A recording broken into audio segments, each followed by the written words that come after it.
So I was noticing the other day how old and tired these pedals look, and the car is relatively brand new. It's got about 3,000 miles on it, but these just look very generic and old. So I picked up a couple of these aftermarket chromed out looking pedals, and I'm going to go ahead and replace these on it, although I'm noticing this mat is pretty dirty, so let's go ahead and clean it up.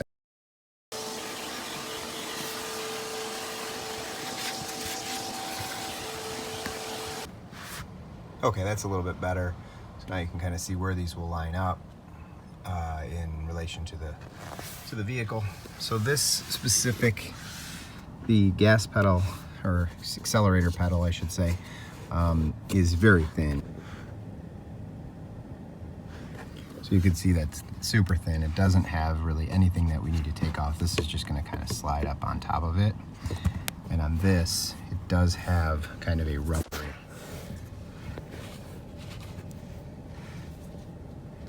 This you can see is going to peel off. So we're going to peel this back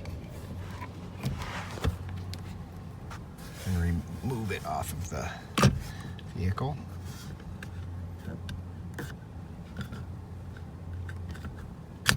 And once you get that off, you'll be left with this exposed brake, and then this is going to go right over the top of it. So I'll go ahead and get these installed, and then we'll take a look at what it looks like when they're on. Okay, so I got these installed. They look pretty good.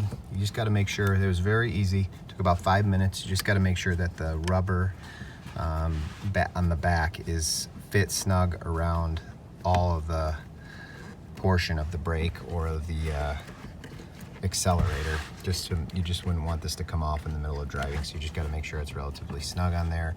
And like I said, all the rubber pieces fit around the edges of the component.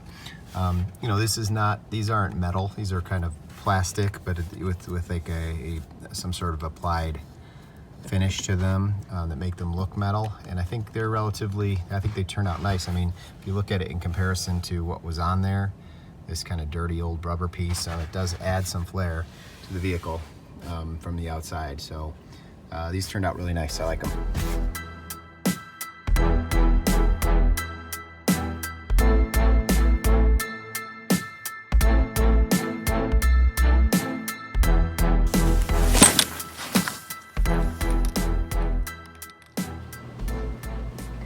A couple options. You try something like this, traditional igloo cooler. It's just a little too large. You can see it's not going to close when you go to close the frunk. If you go with something a little bit smaller, like this, you're going to need to pack in something around it, and there's just a slope here on the interior of the frunk. So it's one of the reasons that I really like this cooler from X, because it is purposely made to fit right in there. There's literally no room for movement. It cannot move anywhere. Cooler's roughly about 7 inches deep. It's a decent size length, but I think from a deepness standpoint it's about 7 inches. So we'll see what we can fit in here.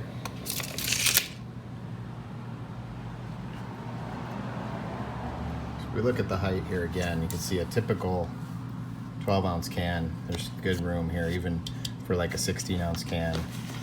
And when you close it, there's still going to be some additional room, although this will be filled with ice. So I'm going to put it through a little bit of a stress test. I'm going to fill this thing up with ice and a bunch of different cans, and then we'll put it in the frunk, and I'll just leave it there. It's about close to 80 degrees out today, so we'll see how it does inside of the frunk, and if it can keep the ice relatively cool.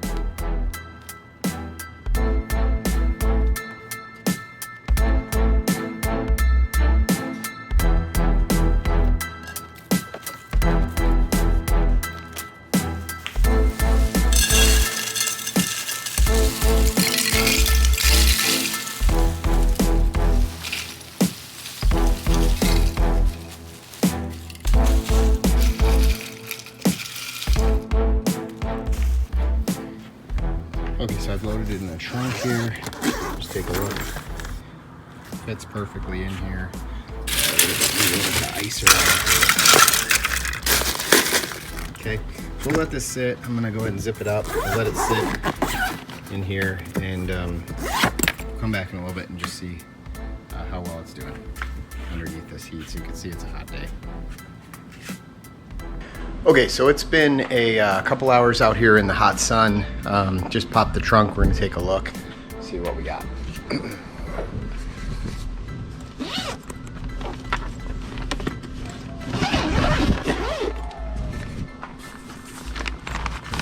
Yeah, this is still super icy. You see a little bit has melted over here where there was not so much ice. But for the most part, everything in here is still pretty much ice cold. You know, even if this cooler didn't keep everything cold, I mean, just for the dimensions alone, the fact that this can sit in here like this, I think it's well worth it. You can just kind of leave your frunk open and just let people grab as they need it right out of the front.